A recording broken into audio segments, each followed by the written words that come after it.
en me disant bah, t'inquiète pas, hein, moi il y a mon salaire et ça sert à ça. Elle m'a aussi autorisé à investir dans la boîte et c'est quelque chose que je recommande à tout investisseur de faire si c'est possible parce que ça donne une énorme crédibilité en fait, dans sa boîte et je pense que ça montre en fait, la conviction, ça montre la passion. C'est beaucoup plus facile de convaincre quelqu'un de rejoindre un projet qui est très très tôt ou de convaincre un investisseur que c'est pas que de la parole, c'est pas que leur argent à eux, c'est votre argent à vous aussi. Et donc je pense que c'est un énorme avantage pour moi et j'aurais pas pu le faire sans elle. Surtout que vous avez fait un choix dès le début de travailler avec de l'investissement privé, donc d'où l'importance de montrer qu'on met son propre argent dedans. Ça aide un peu la conviction. Oui, absolument. En fait, et je pense que c'était quelque chose d'ailleurs de vraiment déterminant pour la boîte.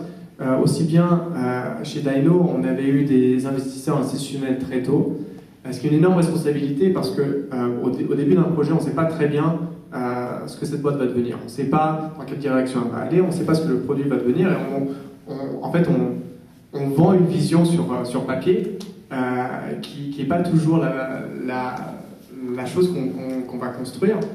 Et à Tango, en fait, on a eu la chance de pouvoir trouver dans notre network des gens qui étaient prêts à investir à titre privé et qui faisaient plus confiance en fait au fondateur, à moi en tant qu'individu, que sur l'idée, le produit, la direction, etc. Parce qu'on ne savait pas exactement à quoi cette boîte allait ressembler, exactement ce qu'on allait faire. Mais ils nous avaient vu travailler en fait dans notre boîte précédente. Ils avaient vu qu'on est tous les deux très soudés et qu'on avait confiance en nous, qu'on voulait vraiment faire quelque chose d'important. Et c'est ça en fait qui les a convaincus d'investir et c'est une énorme chance. Et en fait, pendant très longtemps à Tango, on a réussi à tenir en fait avec des investisseurs privés et ça nous a donné une énorme flexibilité. Parce que finalement, ne pas avoir à répondre à un board, ne pas avoir à répondre à un comité d'investisseurs, etc., ça permet de vraiment se concentrer sur ce qui est bon pour la boîte. Pas forcément pour ces investisseurs. Et ce n'est pas toujours en fait, les mêmes intérêts. Parfois, les intérêts sont alignés, souvent ils sont alignés, mais pas toujours. Et on a vraiment pu avoir accès à un capital intelligent qui nous a donné beaucoup d'aide, beaucoup d'introductions, beaucoup de contacts, etc. Beaucoup de conseils parce qu'il y avait d'anciens entrepreneurs avec qui on a eu d'innombrables sessions de brainstorm et beaucoup de feedback, mais qui nous laissaient les rênes et qui en fait avaient décidé de miser sur nous et de nous donner en fait la flexibilité de prendre les décisions qu'il fallait. Et ça c'était vraiment une grosse différence en fait par rapport à la boîte précédente et je pense quelque chose d'essentiel. Je sais que vous avez, enfin c'est pas moi qui le sais d'ailleurs, c'est relativement public, je crois que vous avez publié des chiffres, vous avez une croissance en termes d'utilisateurs assez importante. J'ai deux questions. Quand je me log sur mon Tango, dans mes contacts, je vois pas beaucoup de gens qui en utilisent. Est-ce que en fait mes contacts sont pas dans votre cible de clientèle? Et plus sérieusement, est-ce que vous remerciez Apple pour tout le marketing qu'ils ont fait sur FaceTime? Alors je pense que la campagne de FaceTime qui avait en fait éduqué de manière internationale tout le marché des consommateurs sur les vertus des appels vidéo, c'est sans doute la meilleure campagne de pub que Tango ait jamais faite. Parce que c'était un énorme push de marketing et comme c'est de faire Apple, quelque chose de très très attrayant. Et de la même façon, un service qui était limité à juste les iPhones et qui marche seulement quand vous êtes à la maison sur Wi-Fi ou quand vous êtes au bureau sur Wi-Fi.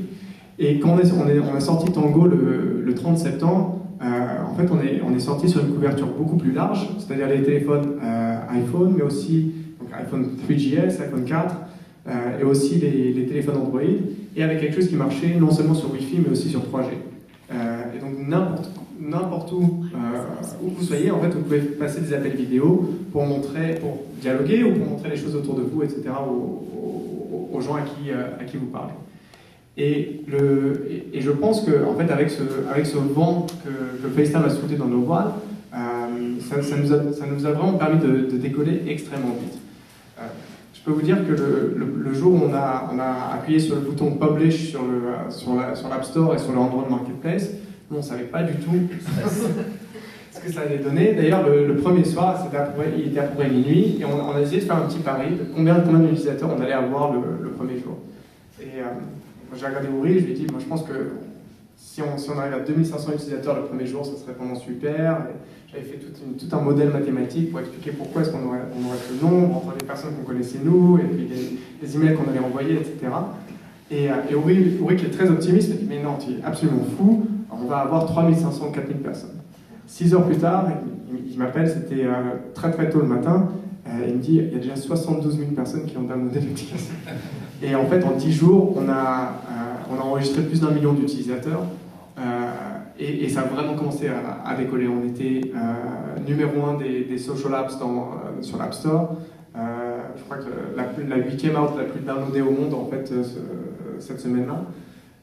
Et puis sur Android, en fait, on a toujours été dans le top 3 dans notre catégorie. On est aujourd'hui, on a 18 millions d'utilisateurs, ça fait 9 mois qu'on fait tourner le service, on est dans 190 pays. On a fait quasiment un demi-milliard de minutes d'appels depuis qu'on est lancé, et 60% de nos appels sont sur 3G. Alors pour répondre à ta question de pourquoi est-ce que ta liste de contacts est petite ou pas petite, en fait, nous on s'est rendu compte que Tango, ce qui compte pour Tango, c'est de pouvoir appeler les gens qui comptent le plus pour toi. Ce qui compte, c'est de pouvoir appeler ta femme. Ce qui compte, c'est de pouvoir appeler tes enfants. Ce qui compte, c'est de pouvoir appeler tes parents. Parce que finalement, on fait pas d'appel vidéo avec les gens qu'on ne connaît pas très bien. C'est quelque chose qui est assez intime. C'est quelque chose qui rend plus proche de ce noyau dur de famille et d'amis. Et c'est ça les gens qui comptent. Et en fait, notre croissance, c'est surtout du bouche à oreille, des invitations qui sont à l'intérieur du produit lui-même. Ça représente à peu près 75% de notre croissance. Et 25% parce qu'on est assez bien référencé sur l'App Store, sur l'Android Marketplace. Et on s'est rendu compte qu'en fait, pour les gens qui veulent utiliser un service d'appel vidéo, ils vont se démener pour que leurs proches en fait, installent ce logiciel. Et c'est vraiment ça qui compte. Donc ça veut dire qu'un utilisateur normal de Tango, il a autour de lui 5-6 contacts Tango. Exactement. Et c'est avec ces gens qui communiquent le plus. Une des autres choses je crois qu'on a bien fait dans le logiciel, c'est qu'il n'y a pas de login, il n'y a pas de password. On arrive directement à ces contacts, et les contacts, en fait, on les trouve automatiquement à partir de son carnet d'adresses. Donc on n'a pas besoin d'inviter des gens qui acceptent, etc. Dans la nouvelle version seulement, non ? Non, depuis toujours. Et c'est quelque chose qui est essentiel, parce que pour le marché de masse, on ne se rend pas compte que finalement, les logins, les passwords, c'est vachement compliqué pour les gens. Les gens, ils savent se servir d'un téléphone, et si ça peut être aussi simple qu'un téléphone, ça c'est quelque chose qui marche. Et on a eu une chance incroyable qu'on a trouvé la formule magique en fait, dans ce domaine-là. Et en fait, on n'est pas vu comme une société de technologie ou un produit intimidant. C'est quelque chose que les gens, ils n'ont pas peur en fait, d'installer le produit et de commencer à l'utiliser immédiatement. Je pense que ça fait une bonne transition pour nous donner ton avis justement sur la compétition. FaceTime en premier, tu en as un peu parlé justement que Wi-Fi, Skype bien sûr, le plus gros, Google, Facebook avec l'intégration Skype et autres. Comment tu vois tout ce marché et comment tu vois le positionnement de Tango par rapport justement à tous ces compétiteurs? Oui, bien sûr. Donc je pense que c'est un marché qui est très très chaud en ce moment. Il y a un nombre d'annonces dans ce marché et une attention en fait qui est placée sur ce marché qui est évidemment extrêmement bénéfique pour nous. L'acquisition récemment de Skype par Microsoft pour 8,5 milliards de dollars, ça montre en fait à quel point ce genre de service est important et stratégique dans la révolution du monde des communications. Parce que les gens se rendent compte que les choses sont en train de changer, que des services qui marchent sur plein de différentes plateformes, que ce soit le PC, que ce soit les téléphones, les tablettes, etc., ont une vraie chance de changer ce monde des communications.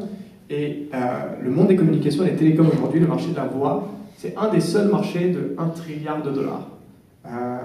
Pour les gens qui parlent à DVC aujourd'hui, le point de référence pour les investisseurs, c'est bien de targeter un marché d'avoir comme cible un marché de plus d'1 milliard de dollars. Ça veut dire que c'est un assez gros marché pour que si votre boîte devient numéro 1, numéro 2 ou numéro 3, vous allez pouvoir avoir une bonne sortie. Mais le marché des télécoms, c'est 1 trilliard de dollars, c'est 1000 fois plus qu'un milliard. C'est ça. Et c'est très rare, mais c'est aussi un marché qui en fait va subir une énorme transformation. Parce que quand on commence à utiliser un service comme Tango, on se rend compte que 5, 10, 15, 20% de tous les appels qu'on fait sont des appels vers les proches, vers sa femme, vers ses enfants, vers ses parents, etc. Et pour ces appels-là, la vidéo c'est toujours mieux. Si on peut voir les gens qui comptent vraiment plutôt que juste de leur parler, c'est toujours mieux. On veut pouvoir voir l'expression de ses enfants, on peut pouvoir voir s'ils sont contents, s'ils ne sont pas contents, etc. Et finalement, d'avoir un aussi gros marché qui va subir une aussi grosse transformation, le passage de juste la voix et la vidéo, c'est quelque chose qui va créer beaucoup de mouvements et qui va tout chambouler en fait. Et je pense que ça justifie le prix placé sur ce genre de technologie, ce genre de plateforme et ce genre de base d'utilisateurs. Maintenant, en termes des différentes dynamiques, nous à Tango, on a fait le pari du mobile avant tout. Et je pense que si vous regardez dans votre vie de consommateur, le temps que vous passez sur votre mobile ou le temps que vous passez sur vos tablettes, je pense que c'est très clair qu'il y a une tendance à passer du web, de l'internet, du PC au mobile.